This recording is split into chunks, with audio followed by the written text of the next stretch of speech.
Allons sur notre troisième joueur du jour. On peut aller sur Tobias Harris. Tiens, allons sur lui. 34 minutes de jeu par match en moyenne, Tobias Harris cette saison. 70 matchs. 99 de true shooting plus, donc moins 1% relatif à la moyenne, mais grosso modo à la moyenne, évidemment. sur 21% d'usage, évidemment, pas trop gros le volume, alors pas petit, mais pas trop gros non plus. En volume de troisième option d'équipe, on peut dire. Bon, pour te lancer, j'ai noté, Tom, que dire de plus? Ben écoute, moi, la première chose que j'ai notée, c'est si Tobias Harris était une formule mathématique, elle permettrait de trouver la moyenne de la moyenne. C'est ça, ouais. C'est le joueur moyen par excellence, malheureusement, qui quitte Philly, en fait, terriblement sur une sortie à deux tirs. Hein. Enfin, c'est vraiment, tu vois, c'était écrit qu'il allait tirer, qu'il allait sortir comme ça de ses filets. Et en fait, le truc avec Tobias Harris, c'est que je trouve que c'est un très bon joueur de synergie. C'est-à-dire que il fait tout, il sait tout faire, mais la fréquence à laquelle il fait ces choses-là, elle est trop basse pour que ça compte vraiment. Et ça, c'est un problème. C'est un joueur qui, voilà, c'est un jump shooter, il prend énormément, enfin, offensivement, il prend énormément de jump shoot. Et il y a pas beaucoup, en dehors de ça, il y a pas de volume dans quoi que ce soit d'autre. Il fait un peu de tout, comme tu en avais parlé avec Sam la saison dernière. Il fait un peu de tout. Un peu de post-up, un peu d'ISO, un peu de shoot, un peu d'attaque de close-out, un peu d'auto-création, un peu de cut, un peu tout. Il fait un peu tout. C'est ça. Et, ouais. Mais le truc, c'est qu'il fait un peu tout, mais il fait jamais un peu tout en même temps. Et surtout, moi, le problème que j'ai par rapport à son volume, c'est un peu le côté rigide de son volume, où quand il est à côté de Megastar, il peut pas se fondre complètement, genre, je vais devenir un catch and shooter. Tu vois, il peut toucher à tout, mais il a un volume de... non, je peux pas devenir un joueur vraiment de complément, voilà, tu vois un peu l'idée. Et de l'autre côté, quand tout le monde est blessé, et que Embiid est blessé, il n'y a pas Maxey, là non plus, il peut pas faire monter le volume, il peut pas prendre en ampleur et dire allez, je vais être le go-to guy. Je fais la blague à chaque fois sur Twitter, mais pour moi, Tobias Harris, c'est 8 sur 16, quoi. C'est 8 sur 16 au tir, 16 points. Et en fait, quel que soit le contexte, et je le dis un peu pour la blague, mais concrètement, dans le jeu, il y a aussi cet aspect que je trouve un peu frustrant il peut toucher à tout, et il a un volume qui est pas si grand que ça, qui est de taille moyenne, mais surtout, il y a ce manque de flexibilité où tu peux toucher à tout, mais en même temps tu peux pas te fondre dans un rôle qui est parfois plus grand, parfois plus petit, et c'est le joueur moyen de NBA, mais qui en plus a cette contrainte de pas trop bouger, quoi. Ouais, t'as l'impression qu'il se met un plafond lui-même, et en fait quelque chose qui illustre bien cette notion, tu vois, de stabilité de la charge, c'est-à-dire que c'est quand même une troisième option d'équipe qui a 72% de ses matchs en dessous de 25% d'usage. C'est pas possible. Sachant qu'Embiid a été absent une bonne partie de la saison. C'est pas logique. Voilà, exactement.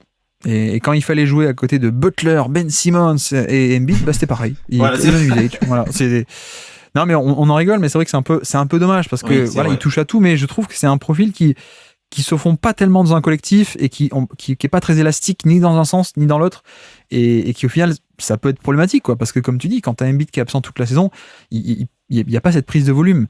Et bon, en fait, c'est un côté palette. Bon, pour le coup, je suis un peu pour la blague, là, le côté qu'est-ce qu'on peut dire de plus, parce que cette année, je trouve qu'il a fait une plutôt bonne saison sur certains points. Tu vois, notamment tout ce qui est un peu le drive.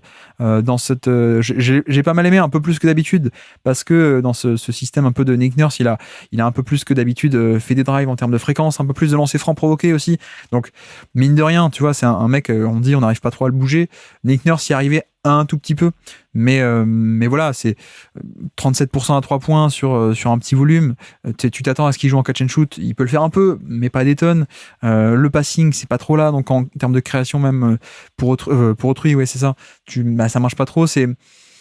Voilà, c'est le mec qui te coûte pas de points, mais qui t'en rapporte pas non plus. Et puis même en défense, c'était pas mal en défense cette année. Là encore, les schémas de Nick Nurse, tout ce qui était, il aime bien les ailiers de longue taille qui bougent partout, les schémas dynamiques, etc. Il a été pas mal. Il a été pas mal plus que d'habitude. Et je pense que grosso modo, même si paradoxalement, tu vois, l'efficacité était, je crois, un peu meilleure l'an dernier, si je dis pas de bêtises. Mais je trouve que son année cette année est peut-être un peu meilleure que l'an dernier sur certains aspects. Mais ça va pas, c'est pas un difference maker en fait. C'est un peu, je viens, je poinçonne ma fiche, je vais à l'usine et puis voilà, quoi. C'est ça. Je suis là, je fais le job et voilà. Après, c'est tout. Je suis là, je fais le job. S'il y a besoin de faire plus, comptez pas sur moi. Et s'il faut faire moins, c'est pas grave, je fais quand même ma production. Ouais. Et c'est ce qui me faisait un peu peur quand il a pris un gros contrat, parce que à l'époque on pouvait dire non, enfin vous lui donnez ce contrat, mais nous on sait qu'il pourra pas faire plus.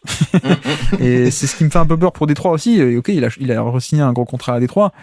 je suis pas sûr que le volume augmente tant que ça non plus à Détroit, quoi. Donc, mais je pense que pour Détroit, ça va aider, tu vois, par rapport à Détroit, je pense que ça va quand même aider par rapport à ce dont ils ont besoin, hein, puisque d'un point de vue de la rotation, je pense que c'est typiquement le type d'équipe que Tobias Harris pourra aider. C'est-à-dire que tu vas pas aider le contender à faire un petit supplément, un petit truc de plus, mais par contre pour une équipe qui est dans les bas-fonds, il peut aider justement à stabiliser, tu vois, parce que c'est quand même des minutes intéressantes à avoir à l'aile. Oui, mais c'est un peu une frustration, moi, pour moi, Tobias Harris, que j'aimais beaucoup à la draft, etc. Et qui, je trouve, c'est peut-être un des exemples, un des meilleurs exemples, l'exemple parfait de à quel point la mentalité du mec influe sur le jeu, quoi. Parce que c'est un mec, en termes de, si tu listes les qualités un peu de scouting, c'est un mec qui a de la taille, c'est un mec qui a de la longueur de bras, c'est un mec qui a du toucher de balle, c'est un mec qui peut faire des jump shots, c'est un mec qui, il y a des trucs, hein, et même à l'époque de la fac et au début de carrière NBA, il y avait du passing aussi. Je crois qu'il était un peu vu comme ça à la draft en 2011. Il y avait un peu de point forward. Je crois que c'est Nico qui m'en parlait de ouais, il peut faire un peu point forward et tout. Les qualités, elles sont là en fait. C'est juste que je trouve que c'est un bon exemple de à quel point aussi la mentalité et ce que veut le mec influe sur le résultat final. Parce que moi, je pense qu'à partir de ce lot de qualités-là, on aurait pu imaginer plein de versions de Tobias Harris différentes, notamment des peut-être un peu plus typés role-player, un peu moins créateur, ou alors peut-être un peu plus, avec plus de déchets aussi, mais plus créateur tout de même. Tu vois, on aurait pu faire plein de choses et plein de rôles différents, mais lui, il voulait un peu son petit truc, son petit pull-up, son petit volume et bon, sur le résultat final, parce que pardon, on s'écarte un peu là, mais sur la saison 2024, on est censé un peu discuter de ça et évaluer ça. Je pense qu'on a affaire à un joueur qui, un peu comme d'habitude, peut-être un peu meilleur que l'an dernier, mais on est quand même pas sur la valeur ultra positive, je trouve. Positif, oui, neutre positif, pas beaucoup mais plus. C'est pas, il va pas faire de grande différence, quoi. C'est ça. Pas beaucoup plus. Et encore une fois, c'est assez dommage, hein, puisque, enfin, surtout que par rapport à quand on voit son parcours et sa jeunesse, à chaque fois, tu as une équipe qui a cru, tu vois. Quand il était à Milwaukee, quand il était à Milwaukee, il y avait des flashs de volume. Quand il a été à Orlando, il y a eu des flashs de volume. Quand il était ensuite aux Clippers, il y a eu des flashs de volume. Détroit, hein, un peu. Détroit aussi, un petit peu. Et puis après, plus rien. Ouais. Et puis après, plus rien. Donc, c'est un peu dommage. C'est un peu dommage. Et comme tu l'as dit, hein, il peut tout faire. C'est ça qui est frustrant. C'est ça qui est encore plus frustrant avec ce joueur-là, c'est que il peut vraiment tout faire. Et tu vois, par exemple, quand son meilleur match de la saison face à Sacramento, ben il a tout fait. Sauf que c'est trop rare. Effectivement, mais alors qu'est-ce qu'on en fait de ce cas-là dans le classement alors? Un mec qui fait acte de présence, qui te coûte pas des points mais qui t'en rapporte pas non plus des tonnes, où est-ce qu'on positionne ça alors? Pour moi, on était sur la zone la zone d'Andre Hunter, quoi. Ouais. D'Andre Hunter devant Tyus Jones. Oui, je pense qu'on a un groupe de 3 là, Jones, DeAndre Ayton et Carter Jr. C'est 3 qui vont sauter du classement, je pense, à terme, quand on va rajouter des noms que j'ai oubliés. Donc ouais, on peut le coller à DeAndre Hunter qui, je trouve, rapporte un peu plus, qui est pas génial, hein, mais qui est un peu plus entre guillemets transcendant en défense. Ça me coûte, hein, de dire ça pour Hunter, mais qui apporte un peu plus en défense, qui en plus fait une bonne saison dans un rôle un peu plus sobre en termes d'efficacité, notamment moins de création, mais ouais, mettons-le là, ok, mettons-le là. Je pense qu'il pourra à terme être dans le top 100, mais on va pas être non plus très très haut, quoi, au final. Mais ok, bah ça me va. Mettons-le là. Et donc pour lui rendre hommage, Tom, petit quiz pour finir. Qui est sur le terrain? Pour lui rendre hommage, j'ai même pas pris une action marquante. J'ai pris un random pull-up contre Brooklyn. Nous sommes contre Brooklyn en plus. Voilà, nous sommes le 5 mars 2024. Random pull-up contre Brooklyn. Je me suis dit, c'est un quiz qui reflète bien qui il est. Est-ce que tu es capable de citer des joueurs sur le terrain à ce moment-là? Alors, contre Brooklyn, on va dire Mikal Bridges, il a tout joué. Mikal n'est pas sur le terrain le 5 mars au moment du tir. Ok. Alors, Cam Thomas? Non plus, c'est le banc. Ok. Cam Johnson alors? Cam Johnson non plus, décidément. Alors, Nick Claxton? Non il y a personne. Alors le meneur. C'est random pull-up contre des random Exactement. T'as tout compris. Watford Illier? Exactement, le frère de Christian Watford, tout à fait, il est là. Trendon Watford. On a quelqu'un que c'est pas Bugs Bunny, c'est pas Daffy Duck, mais c'est un. Ah, je sais pas du tout. Michael Jordan dans Space Jam, il fait alliance avec les. Les Looney Tunes. Les Looney Tunes. Ouais, et donc. Ah, Lonnie Walker. Exactement, Lonnie Walker, tout à fait. Lonnie Walker. Tout à fait. Est-ce que, comment il s'appelle? Est-ce que Dennis Schroeder était déjà arrivé? Exactement, Schroeder est là, tout à fait. Donc Schroeder, Lonnie Walker, Christian Watford. Il en reste 2. Il y a Deron Sharp potentiellement si comment il s'appelle? Non. Ah, il n'était pas sur le terrain non plus. Il y en a un, il a du ballon. Littéralement, c'est le ballon de NBA depuis très peu là. Il a du ballon. Rhys Spalding? Non, pas Spalding, la nouvelle marque. C'est aussi le nom du ballon de Tom Hanks, je crois, quand il est sur l'île là. Ça te dit rien? Blanc complet. Non, c'était Wilson. Il y avait un Jalen Wilson. Oui. En plus, il a fait une bonne Summer League en plus chez eux. Ouais. Et le dernier, c'est un ancien de Minnesota, je crois. Une espèce de poste 4 assez grand, assez long, mais un peu pâteau. Je crois qu'il a commencé la saison à Phoenix en plus cette année. Et là, il est à Brooklyn. Il a un nom composé.